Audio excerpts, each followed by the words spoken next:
oluyimba lwennyimba kimanyi nange sirwangu nnyo nabadde ndoboddeko omwoyo wa Mukama n'agaana njaddogerera mu ngero abikkulirwa abikkulirwe bwe wabaawo atategedde luveeko gwe terwabadde lulwo muzuukuke muzuukuke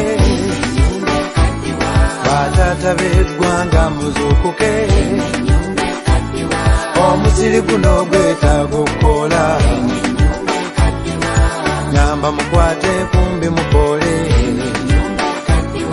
ettooke lino lyetaaga enkondo bweba mmotoka ebiziyiza biweddeko ate tudduka sipiidi ya yiriyiri tidde ennyumba enaatugwira ngamba muzuukuka abange mwanguwe mwanguwe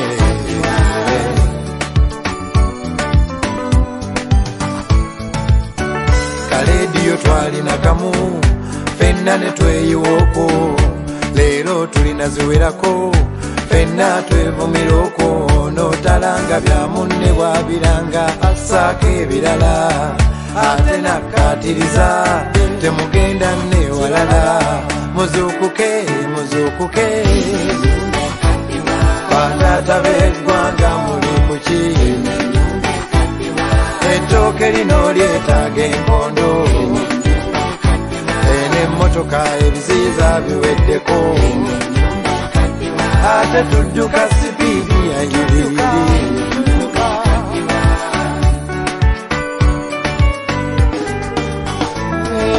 tulina gye twagenda okusaba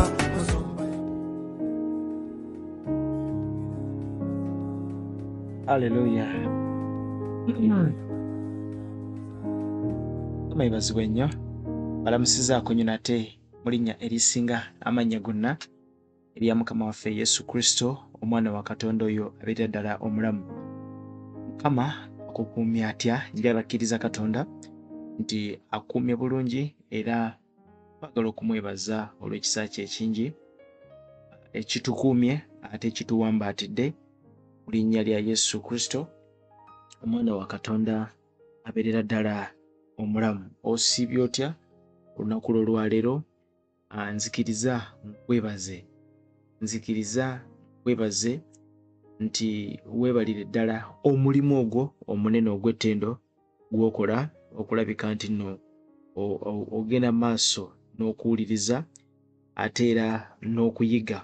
Ngenda kusaba ompe eddakiika nga 4 zokka mbeeko ekyawandiikibwa kye tugabanako ffenna eri ggwe agoberera Just Gospel Media Uganda.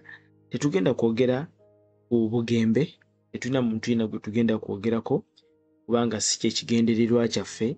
Kigendererwa kyaffe kya kusomesa. Kakati sigenda kutwalira budde. Waliwo ekintu ebiseera ebisinga abangi kye bakozesa.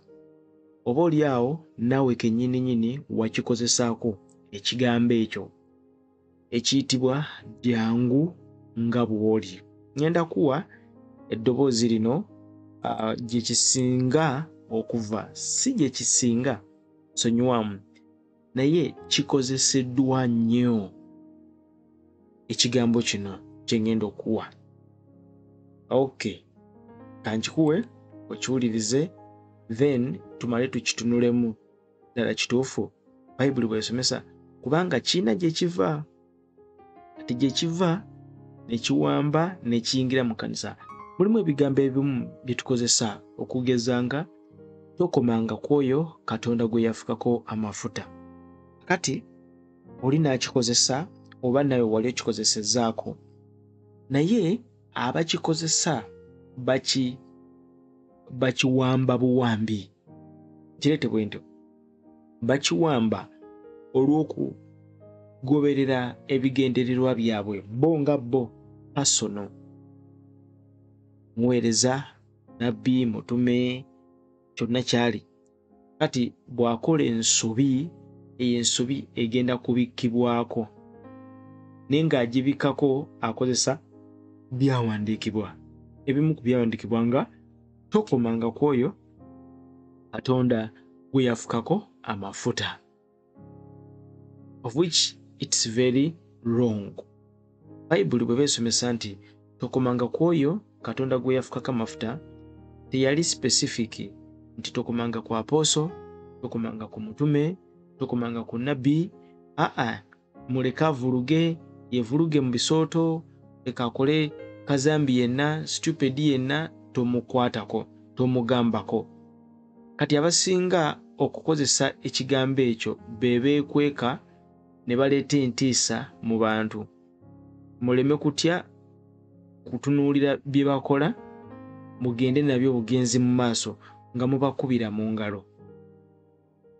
Gamba ne bw'abavuma ne bwakola effujjo lyonna musirike, kubanga bwe munaayogerako ekyawandikibwa kigamba tokomangako oyo eyafukibwako amafuta. Ate ekibuuzo ne kijja, gwe wafukibwako ki?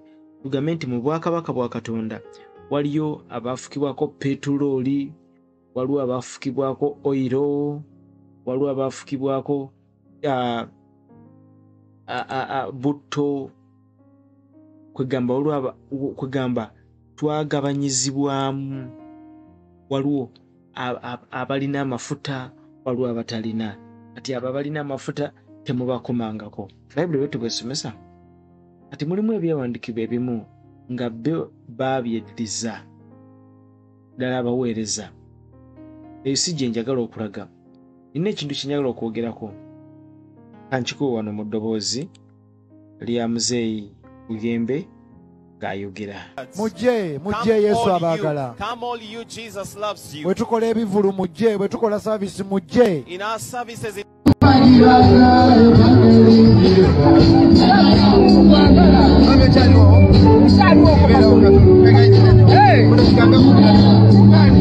Yesu agamba mwenna mujje nga bwe muli. Yesu gwe mmanyi. Amiina.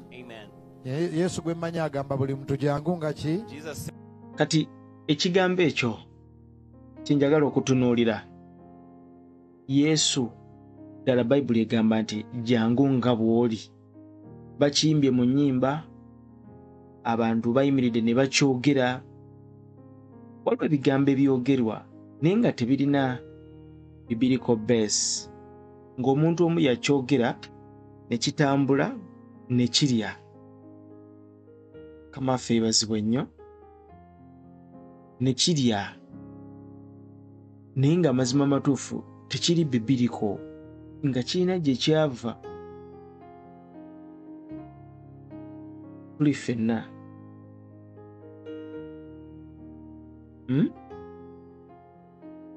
kati waliwo ebigambo ebimu bye bakozesa nga omunafu agambe nti ndi w'amaanyi. Let the weak say I am strong. Let the poor say I am rich. Bible tesomesa nti let the poor say I'm rich. Si bwesomesa. Kati ne kitambulira awo. Bible esomesa omunafu agambe nti ndi w'amaanyi. Era Bible esomesa nti omwavu agambe nti ndi mugagga. Mukama waffe yeebazibwe nnyo. Kakati ekigambo kino omukulu kyayogedde okiwulidde, nkikuddizeeyo katono, njagala okiwulirize. Gwe mmanyi agamba buli muntu jangu nga ki? Buli muntu jangu. Yagambako nti ng'ogyeko abatamiivu? Yagambako nti ng'ogyeko abasamize? Yesu yagamba nti jangu nga ki? Yesu yagamba nti jangu nga bw'oli. Nina ekigambo kye njagala okutegeeza nti teriiyo lunyiriri mu Bayibuli luwogera kigambo kifaanaganako bwe kityo. Kati abantu abatera okukozesa ebigambo ebyo be bantu kitegeeza nti bw'oba oli mubbi jangu n'obubbi bwo mu kkanisa, tuula, tetugenda kutunuulira bubbi bwo. Bw'oba oli muyaaye, bw'oba oli malaaya, bw'oba oli ki, kyonna ky'oli jangu. Kati abantu bwe batyo baba ne concept, teboogera ku ekyo kye bali. Teboogera, ye concept eri awo. Ne concept eyo teri mu Bayibuli. Bayibuli eteekawo olukongo lunene nnyo ku muntu ajja eri Kristo ng'alina ebibi. Mwaffe ebazibwe nnyo. Bayibuli eteekawo olukongo lunene nnyo. Kakati abantu abakozesa ekigambo ekyo jangu nga bw'oli, abantu be bayita balina excuse nabo ey'ekibi. Mumuleke oyo, temumwogerako, temwogera ku kibi kye. Muleke oyo, era otunuula, owulira ebigambo ebiseera ebisinga gye babisengeka, bibeera well prepared. Bayibuli gwali yampuliriza, olina omusumbawo, olina omuntu yenna akutwala, mutuuze, okubira akasimu, musindikire ka message, mugambe mpa olunyiriri mu Bayibuli olugamba nti Yesu ng'agamba nti jangu nga bw'oli. Mulumpe. Waliwo olunyiriri lwenjagadde tubikuleko ffenna wamu.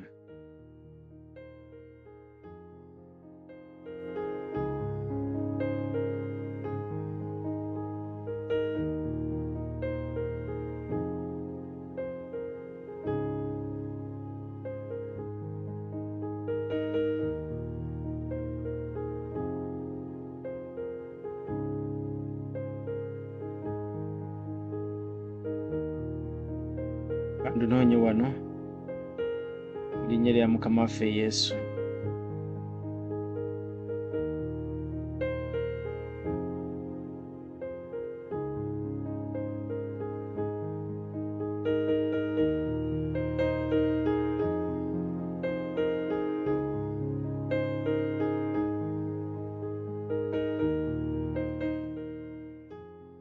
Yokaana 8 n'olunyiriri olusookerako ddala, naye ennyiriri eziriwo mpanvu tuyinza okuzibuuka.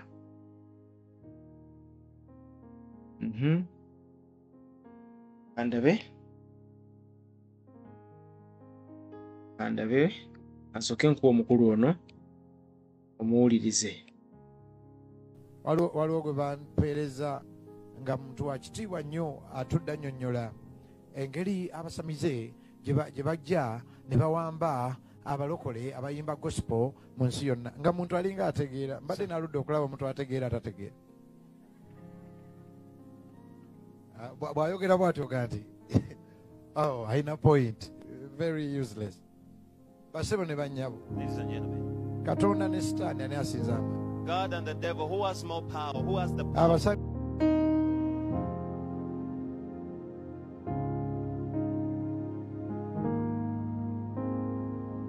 Matayo 11 sonywamu. Matayo 11:28.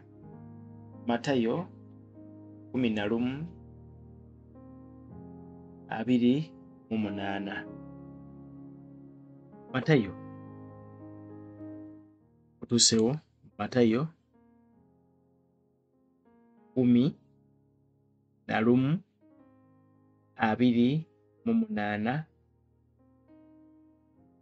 agambye bw'ati nti mujje gye ndi mmwe mwenna abakooye n'abazitoowereddwa, nange n'abawummuza.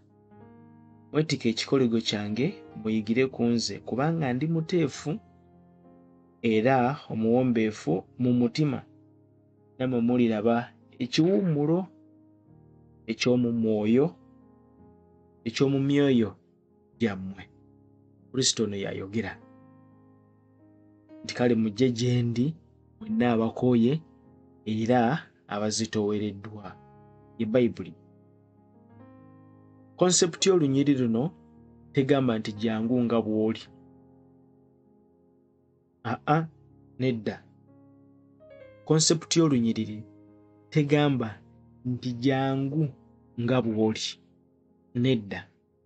Konsepti y'olunyiriri egamba jangu gwe azitoowereddwa era akooye. Azitoowereddwa era akooye. Agamba nti nange naakuwummuza. Ye Bayibuli. Matayo 11:28. Isaaya olunyiriri olusooka, Isaaya essula esooka olunyiriri lwa 18.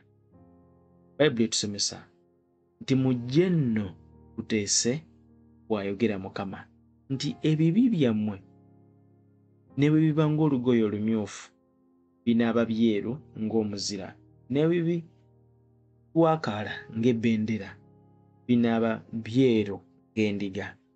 Mujje tuteese ffembi, bw'ayogera Mukama,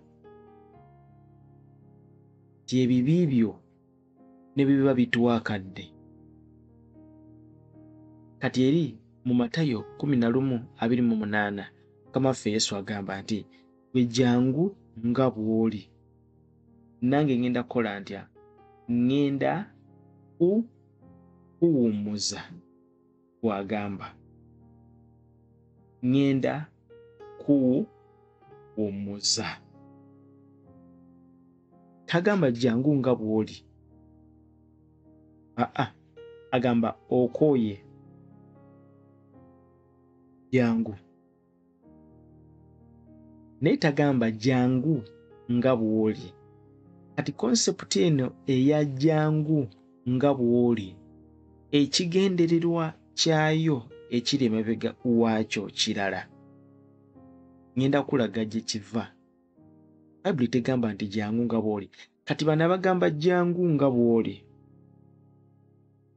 Meaning yakyo, bw'oba oli malaaya, jangu mujje mu kkanisa, mutuule katebe kaako. Which is good and okay. Kati bwe batuuka teboogera ku ekyo kye bali. Nedda. Boogera ku bye baagala, teboogera ku ebyo bye bali. Teboogera ku ebyo bye balimu babiveemu. Nedda. Wabula ekigendererwa kujjuza muwendo. Kujjuza muwendo. Mujje. Kati waliwo kye tuyita emerging church oba kye tuyita emergent church movement. Emergent church movement ejja idea mu kye tuyita culture change. Culture changes. So mu response eyo bagamba jangu nga bw'oli. That's the case. Ba church leaders batambulira nnyo mu mbeera eya modernism. Kati ekiriko kwambala mpale ziriko bituli. Tuzambale kyekiriko. Tekiriko kwambala nkofiira ng'etunudde mabega. Ne oba oli ku kituuti. Tekirina buzibu. Kyekiriko. Modernism. Kati kyova owulira nti omukulu oyo ali ku screen yo era yategeeza ne bwe boosibye enviiri jangu. Kati kyova olaba nti mubasanga ku bituuti nga be bali mu kukuba ebyuma. Modernity eno, modernism eno yava dda etuyita emergent church movement. Kyava dda mu 1909 sidda nnyo naye nga mu 90s ekintu kino gye kyatandikira.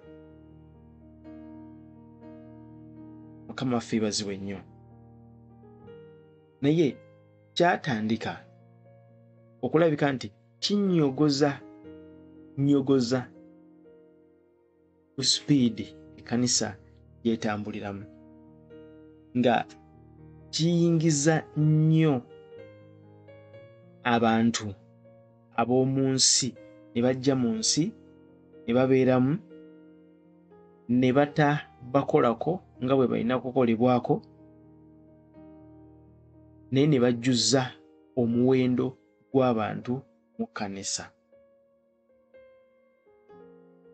Mukama yeebazibwe. Babeera n'ebigambo nga biri anti bibiriko naye ng'ate babikozesa. Bagoberera nnyo ekintu ekiyitibwa nkiyite ecumenism. Ecumenism. ECUMENISM. Ecumenism. Enkola eno eri secular.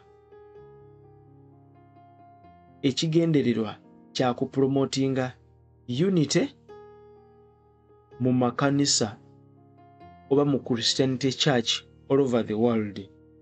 Kati bakureatinga ekintu nga kiringa ekyawamu awo mwe baliira kanisa nti tuli ffenna. Kati false doctrines ezisinga zonna ziyitidde awo mu kye tuyita emergent church. Mukitambulidde emergent, EMERGENT,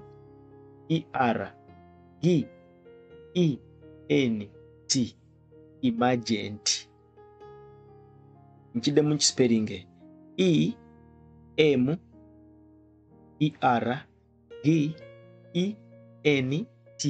church, emergent church. False doctrines ezisinga zonna zikola abound mu ngeri efaanaganako bwetyo, ziyitira awo mu emergent church movement. Naye tebalaga beliefs zaabwe wabula bikolwa byabwe.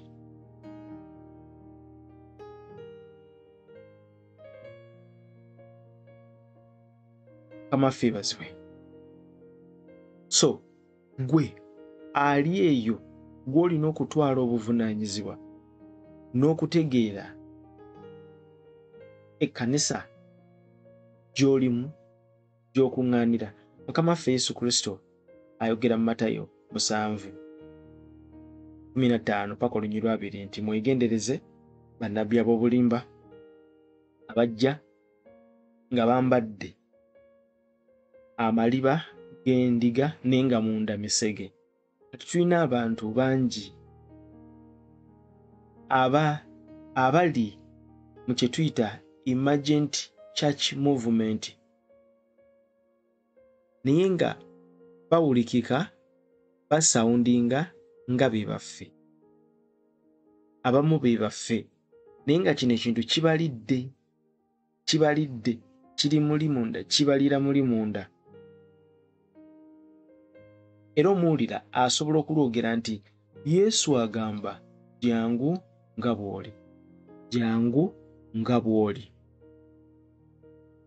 Kyova olaba nti abantu nga bano ng'omukulu oyo yali ku screen tasobola kukola concert n'ayita altar, prayer altar, oba ne basimba essaala okumala essaawa nga 2.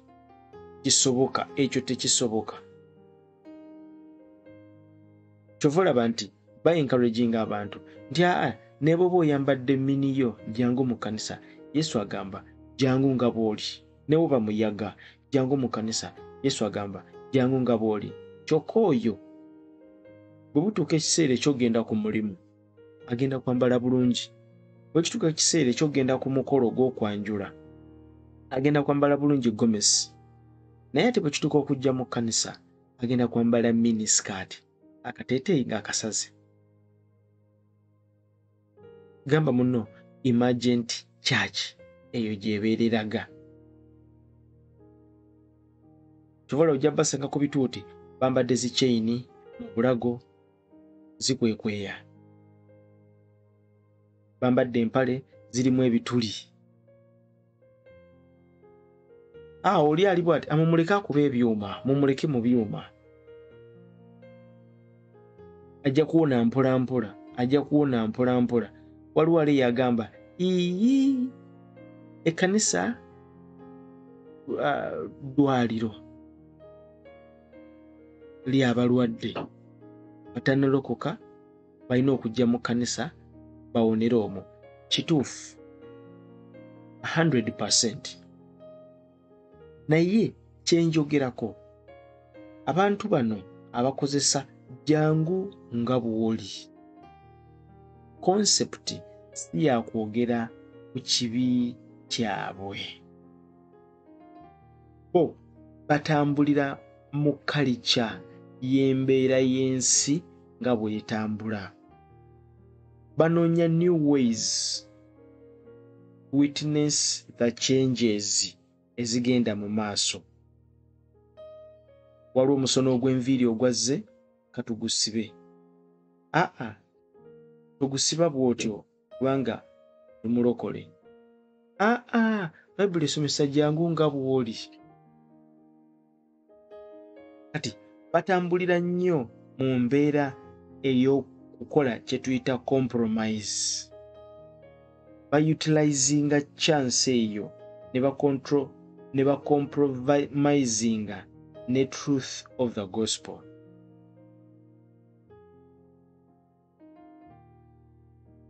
Teri kintu kisinze nga emergent church kutambuza false doctrine and falsehood. Kubanga bo bwe bagendayo bagenda kubatunuza mu ekisa, kubanga bwe banaabatunuza mu kibi bajja kuddukayo mu kkanisa. Bwe banayogera ku kibi, mutambule bulungi ne Mukama, eyo ekkanisa egenda kukalira. Mayibazibwe, eyo ekkanisa egenda kukalira. So kiki balina okukola? Balina okusigala nga bateekawo emitwe gy'enjiri egifevalinga abo bennyini abali munda. Lwaki? Kubanga many times bajja nga balina ssente. Ne bwe kuba kwogera ku ekyo kye bali, okyogerako okiyita ku ngulu, okiyita wala, okigenda wala, kugenda mpola. Musooke mubaleke, bannange mubaleke, bannange mubaleke. Kristo yanenyanga ekibi.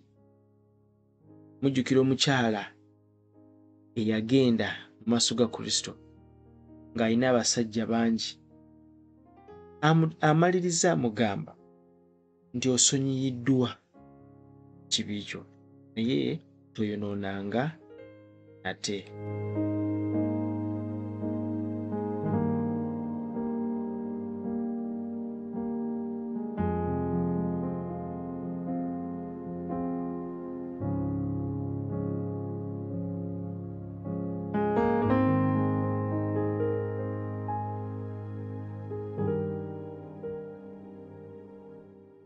Mayibazibwe.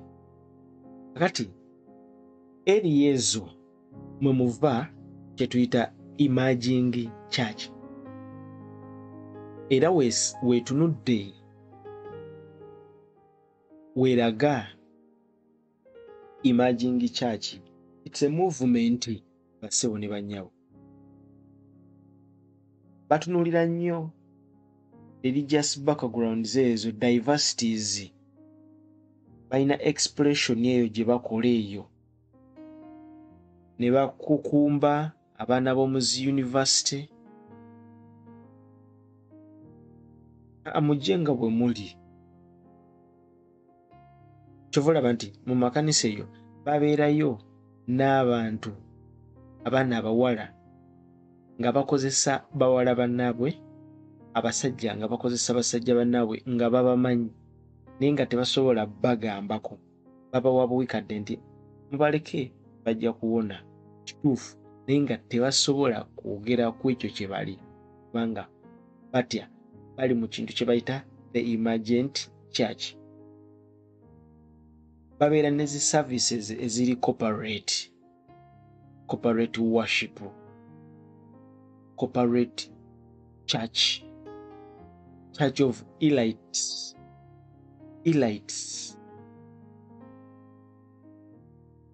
Babeera nnyo ecumenical, bacompromisinga nnyo n'ebintu ebiba bigenda mu maaso. Kitegeeza ki? At the end of the day ebyawandiikibwa bagenda biyiwamu amazzi, bajja kuba batandika okwedifendinga n'ebyawandiikibwa. Yesu yagamba mubaleke bajje nga bwe bali. Nedda Bayibuli esomesa jangu nga bw'oli ddobo erikozesebwa oyo ayagala obwagazi ennamba y'abantu. Kyovulaba omukulu ono ategeeza abasamize mujje, mwe abanywi b'enjaga mujje, mwe baani mujje. Bwe bajja munda tonyega ku ebyo bye bali. Awo we wava enjiri ya grace, ekisa, enjiri gye bayita ey'ekisa, emergent church. Kubanga oba otya okwogera ku ekyo kye bali, otandika okubabuulira ekisa ekiri mu Kristo. Kubanga otya okwogera ku ekyo kye bali.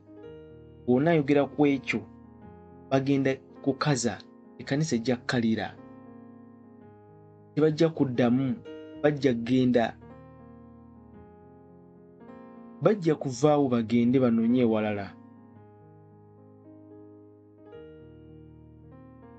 Kama yebazibwe. Bayibuli esomesa mu kitabo ky'Abagalatiya 5:13. Tuseewo Bagalatiya 5:13.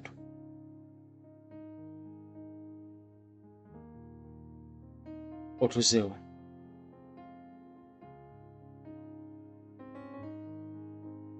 Otuseewo Bagalatiya 5:13.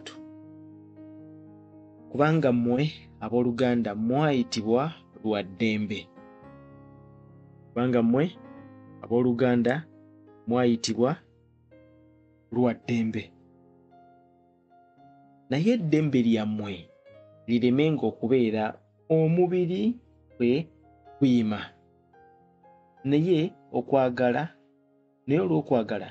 muweerezeganyenga mweka na mweka. Abooluganda mpuliriza. Eddembe lye wafuna mu Kristo leka kulikozesa kutuukiriza kwegomba kwa mubiri. Kakati abooluganda kye bakola, ekisa kye twaweebwa mu Kristo ate kye bakozesa okuyimirirako okutuukiriza okwegomba okw'omubiri. Yeyo enjiri ya grace. Kati enjiri ya grace singa eyingira mu kkanisa eyeba egenze, eba etuukira eri mu kye tuyita the emergent church.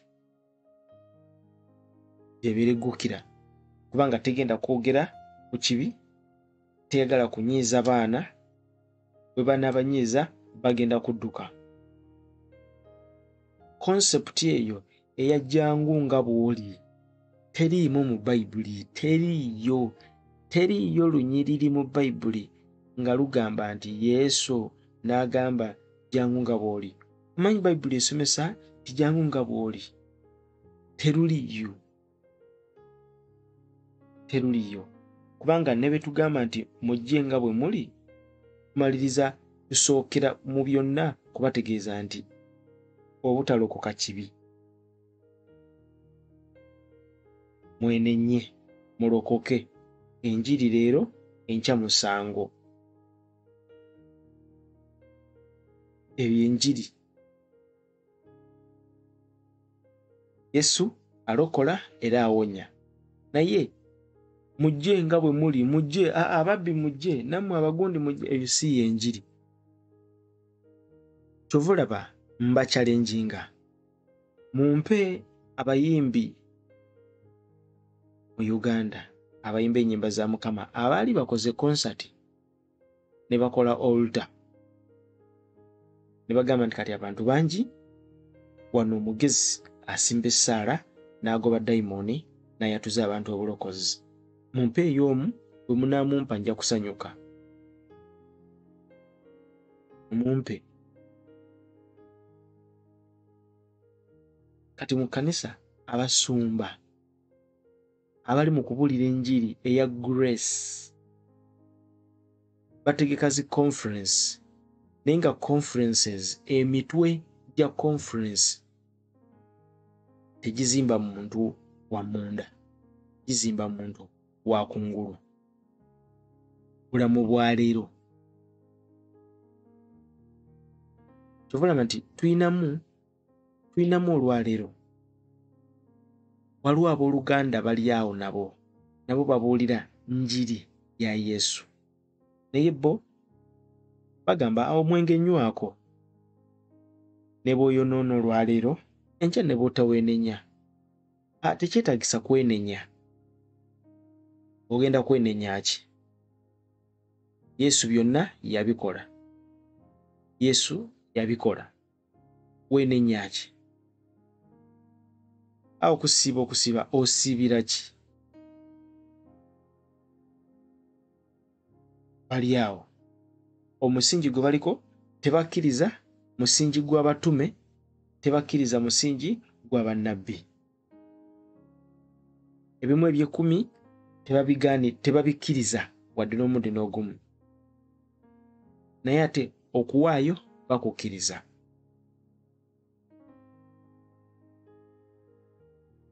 Mujje eno. Nabo beetwala balokole. Bwe babeera ate mu kusinza ne mu kuyimba ennyimba bayimba ate ezeeno mu balokole.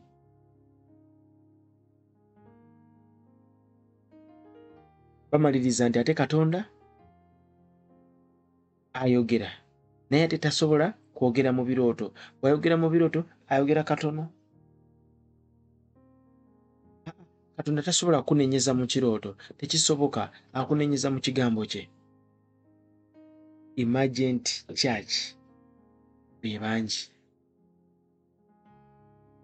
abo be bangi, bayitirivu.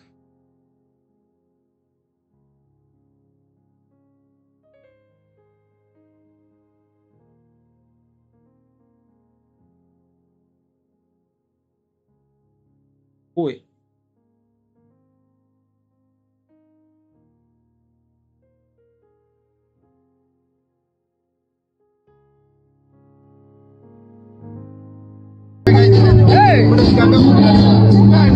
Yesu agamba mwenna mujje nga bwe muli. Jesus said, "Come the way you Nze ye are." Yesu gwe mmanyi. That's the Jesus I know. Amiina. Amen. Yesu gwe mmanyi agamba buli muntu jangu nga ki? Jesus says, "Come the way you are." Yagambako nti ng'ogyeko abatamiivu? I said, "Drunkards don't come." Yagambako nti ng'ogyeko abasamize? Did he say witches don't come? Yesu yagamba nti jangu nga ki? Come the way you are. Waliwo gwe bampeereza nga muntu wa kitiibwa nnyo atudde annyonnyola engeri abasamize gye bajja ne bawamba abalokole abayimba gospel mu nsi yonna, nga muntu alinga ategeera. Mbadde nalaba omuntu ategeera atategeera. Bw'ayogera bw'atyo nti alina point, very useless. Basebo ne bannyabo, Ladies and gentlemen, Katonda ne Sitaani ani asinza amaanyi? God and the devil, who has more power? Who has the power? Abasamize n'abalokole baliraana, ani asinza munnaamaanyi? The witches and the born again when they gather, who has the more power?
kale kambasibule tujja kuddamu mu linnya lya Mukama waffe Yesu Kristo mwana wa Katonda abeera ddala omulamu. Mukama n'abatuwadde ekisa tujja kudda ensonga eno tugyongereko mu linnya lya Mukama waffe Yesu. Amen.